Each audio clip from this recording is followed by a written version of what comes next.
Hey everyone, it's Carissa Wiley for Pinkfresh Studio. Thanks for joining me today. Today we're going to look at masking in a couple of different ways, and I'm featuring the Pinkfresh Studio Let's Flamingle stamp set. Now I wanted to show you that you can use this stamp set in different ways. You don't always have to stamp the entire image. So we're going to mask and we're going to combine it with some watercolor. So I'm starting out by putting my stamp into my MISTI, and I have some Inkadoo stamping mask paper. I'm going to be creating a paper mask out of this, and later on we're going to be doing some masking with some masking fluid. Now I don't need a perfect stamped image on this mask, so I'm just quickly inking it up in some black ink and I'm stamping it onto that masking paper. If you don't have masking paper, you could absolutely use some like computer printer paper and stick some temporary adhesive on the back of it. The key is you really want a really thin paper for this technique. Now I'm going to use my scissors to just roughly cut around the area that I want to mask off. And by doing this, I'm actually going to create two masks today, and I'm going to create two cards using both of these masks.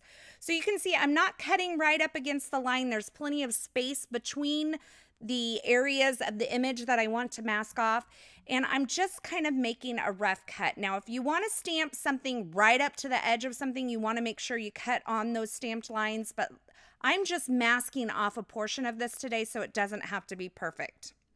Now I've gone ahead and removed the backer from the mask paper, and I'm sticking it onto the corner of this Tim Holtz watercolor cardstock, and I'm going to place this into my MISTI and prep it with my powder tool. Then I'm going to ink up my stamp with some Versamark ink. I'm going to be embossing this onto this watercolor cardstock. You could absolutely use a colored ink or a black ink if you wanted to do some coloring. Just use the ink that works for whatever technique you're doing. I'm doing kind of an emboss resist with some watercolor today, so that's why I chose the Versamark ink. And I'm making sure that I press this stamp down really well onto this watercolor cardstock. Watercolor cardstock has a little bit of texture, and so to make sure that I get a really good crisp embossed image, I'm going to double stamp this using the Versamark ink before I add the embossing powder. I'm just making sure that I get a lot of ink onto the surface so that my embossing powder sticks onto the area. I went ahead and removed the mask, and I carefully added a little powder tool to the area where the mask had been, because that mask may leave a teensy bit of sticky residue, and I didn't want to like contend with embossing powder sticking to a bunch of areas on that I didn't want. So you can see I sprinkled on my embossing powder, and I am using a dry brush to remove any embossing powder that stuck to areas that I don't want it before I heat set it. And then I'll make sure that my heat tool is good and hot, and I will heat this embossing powder until it's smooth and melted. I'm using gold embossing powder today, but you could use whatever color embossing powder that you want. And once this is melted, I'm going to go ahead and do my second type of masking. So the first type was the paper mask. This time I'm using a masking fluid. I am using tonic masking fluid. There are several different types of masking fluids on the market. They all work relatively the same. I'm going to start out by getting it started on a piece of scrap paper and then filling in the flamingo, because I want to protect the flamingo from the watercolor that I'm going to add to the background. Now, this is where I messed up the first time I messed up, because I messed up a lot during this project. I should have just taken it straight from the bottle and covered up all of the areas of the flamingo directly from the bottle. But instead, I decided to use a paintbrush, and I had areas where I didn't get good coverage because the masking fluid wasn't quite thick enough. So you want to make sure that you're getting a nice coating of masking fluid over the entire area that you want to protect. Then set it aside to dry. Mine's drying right now, and I am going ahead and mixing some of my Pinkfresh Studio liquid watercolors here. So I've started out with some water in one of the wells, and I'm adding some aquamarine and some sky blue. I kind of am trying to make a mintier kind of blue. I could have added a little bit of the really like the key lime to green this up a little bit, but I didn't want it to be too bright. So I'm kind of mixing it here. I'm adding more water to kind of water it down. And I'm going to even water this down further once I start painting on my background. Now the second color I'm mixing, I kind of wanted a more corally pink. So I'm using bubblegum and is it Clementine? Valencia? Clementine? It's the orange. I think it's Clementine. I live in an area where we grow lots of oranges, so you know, it could be anything. It could be navel, it could be Clementine, it could be Valencia, but really it's Clementine. So I have a little bit of orange added to that bubblegum, and it was a little too orange, as you're going to see when I kind of paint it onto that paper towel. So I'm going to add a little bit more of the bubblegum. I'm kind of looking, like I said, for a more corally, a less bright pink. So once I get these mixed and my masking fluid is dry over my entire flamingo, I'm going to check it with my finger to make sure. Now, later on in the video, I'm going to show you how to do this the right way. I'm just showing you that sometimes you mess up, and if you just stick with it, you can end up with something good in the end anyway. This was one of those cards where I kept messing up, but I stuck with it and I ended up with something okay. But if I were going to do it again, I will show you what I would do. So now that my masking fluid is dry over my flamingo, I'm taking that color, that bluish green color that I mixed up, and I'm painting it onto the background. Now I'm painting right over the flamingo because it's protected by the masking fluid. And when I remove the masking fluid, it's going to keep my flamingo nice and bright white so I can paint it in that pink color. Now you cannot use a paper mask when you're using watercolors because it's gonna peel up and it's not going to protect the area from the really wet medium that is watercolor. So if you want to do some masking with watercolor, a masking fluid is the way to go. And as I mentioned before, there's a lot of different brands of masking fluid on the market. They all work pretty much the same. I don't know that I have one that I prefer over the other. This is just the one I had in my stash, so it's the one I used. Now I'm going to make sure my watercolor is good and dry before I go and pull up my masking fluid. And it kind of just rolls up into a ball. I find this very gratifying to remove the masking fluid. And I am using an adhesive eraser to kind of pull it up. You could absolutely use your finger, and I'll show you that later on in the video. But like I said, this was kind of my first go at it, and I learned a lot. And I think we forget that as we make mistakes when we're crafting, there's a lot of lessons to be learned. So the first lesson that I learned was I didn't get good coverage on my flamingo. And then I had this area of blue on my flamingo, which I tried to fix with a sand eraser. And then I just made it a complete mess because the paper I don't think was completely dry, and it started to really peel and roll. And you're going to see in this area that I'm painting here, my flamingo looks like it has the plague or the mange or something like that. And that's because I tried to sand away the area that was blue on the flamingo. On a paper like watercolor cardstock where that water and paint has really soaked into the paper, the sand eraser doesn't work. I should have known that, but I tried it anyway because, like I said, I was persevering this day. I was not going to let this card get the best of me, and I'm going to keep moving forward with the card. I'm adding that kind of corally pink color that I mixed to my flamingo, and you can see what I'm talking about with that mange right up there, kind of by its upper part of its wing, but we're just going to go with it. And I'm using some really watered down bubble gum watercolor here to paint the legs and the beak.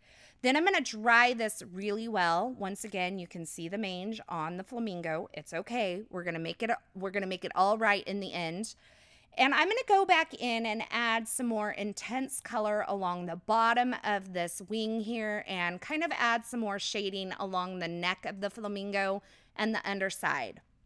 And then I'm going to just set that aside to dry. Now, like I said, I wasn't sure what I was going to do with the mange area on the flamingo at this point, but I'm going to just keep moving on and we're going to make it work. So I have the banner here. This is from the A Day in the City stamp set, and I am heat embossing this onto some vellum. So I prepped the surface of the vellum with a powder tool. I stamped it in some Versamark ink. I added my gold embossing powder, and then I heat set that with my heat tool. Now I have this thank you sentiment. This is actually from the Bloom stamp set, and I've shaped it on my block to match the shape of the banner. And there's all kinds of ways that you can do this. You can like use a piece of acetate to shape it. I just use my fingers and I just kind of hold it up and move parts of it that need to be moved. There are more technical ways, but this is the way that was working for me today.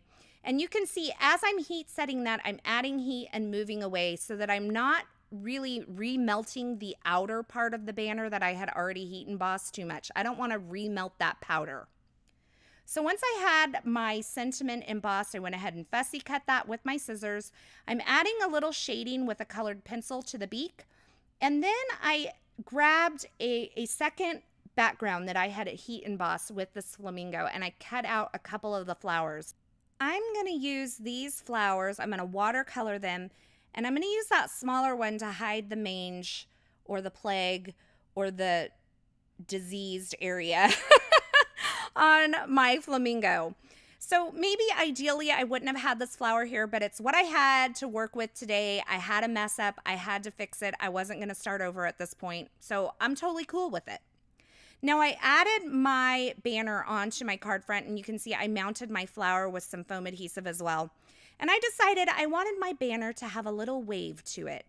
I have some clear foam adhesive behind it, and what I'm doing is I'm just pulling it up, and I'm using those little bits of foam adhesive on the back to hold it into place where there's kind of this arch in the middle. And then I'm going to use my fingers to turn up the edges to make this really cool wavy banner sentiment. Now to finish off this card, I did add some sparkling clear sequins, and I'm mounting this watercolor piece onto a piece of gold cardstock, and then I put that entire thing onto kind of a minty green card base. And then I just added a couple of yellow Nuvo drops to the center of the flower that I put around the neck of the flamingo and on the flamingo's head as well. And I added a little bit of shimmer pin right over my flamingo's body. You can see I'm kind of pouncing it on there so I don't move the color around. And this added a little bit of shimmer to my flamingo. And that finishes off my first card. Now let's talk about my mistakes. The mistake was, number one, not putting down enough masking fluid. Number two, not letting it dry all the way. And number three, trying to rub away that blue area with a sand eraser. So I thought, I've got to try this again. I know it can work. There's just some things I need to tweak.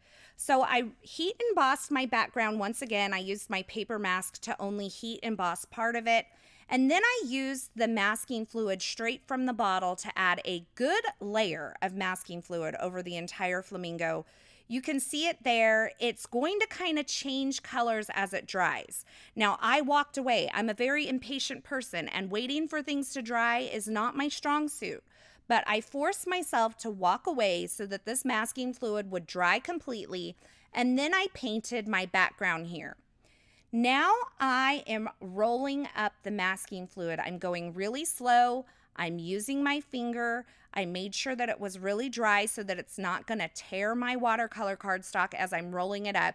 And this time I got much better results. So I don't know that I would necessarily recommend using a paintbrush to apply your masking fluid because you can end up with areas where it's too thin. You can see here's the background that I created. Once again, I painted my flamingo. Much better results, no mange and no flower to hide the mange. So for the next card, I used the other piece of that mask. I'm going to just ink up the area where the pineapple is and kind of around that. And this card is only going to feature the pineapple that's in this entire large background image. So once again, I'm stamping this onto watercolor cardstock, and then I'm adding my embossing powder. You'll notice that my mask is actually still on my watercolor cardstock at this point. I think this is actually maybe a better way to do it than pulling off the mask first. Then I added my embossing powder, pulled off my mask, and then I heat set this image. Now I'm going to not show you the entire thing again because I did the same thing. I used the masking fluid to mask off my pineapple, painted my backdrop, and then I removed the masking fluid. And now I'm watercoloring my pineapple. This is the Sunshine watercolor, but I mixed just a touch of the Clementine with it to give it a little bit of an orangier color. I used the key lime for the upper part of the pineapple. Once again, I embossed the banner from the A Day in the City, and this time for my sentiment, I'm using a gold puffy sticker from the Simple and Sweet scrapbook collection. It's a collection of gold puffy stickers. I also added that little heart, and I finished this off with some more sparkling clear sequins and a little bit of glitter pin over the pineapple as well. So there you have it, a couple of cards featuring the Let's Flamingle stamp set from Pinkfresh Studio. Using it in kind of a different way rather than stamping the whole thing and coloring it, kind of using a couple of different types of masks to get some different looks. I hope you enjoyed these projects. I hope you enjoyed these videos, and I hope you learned a little something from my mistakes today. Sometimes we don't do things perfect the first time, and you just got to persevere and make something good from your mistakes and think about what you can learn and do differently the next time. And that's definitely what I did today. As always, I will have links to the featured supplies used in these projects in the video description below. But for more information, still shots, and a complete list of supplies, be sure you head on over to the coordinating blog post. If you enjoyed this video, don't forget to give it a thumbs up and subscribe to this channel so you won't miss any of the fabulous card making and paper crafting video tutorials here. Thanks for hanging out with me today. Thanks for watching, and until next time, I hope you have a fabulous day.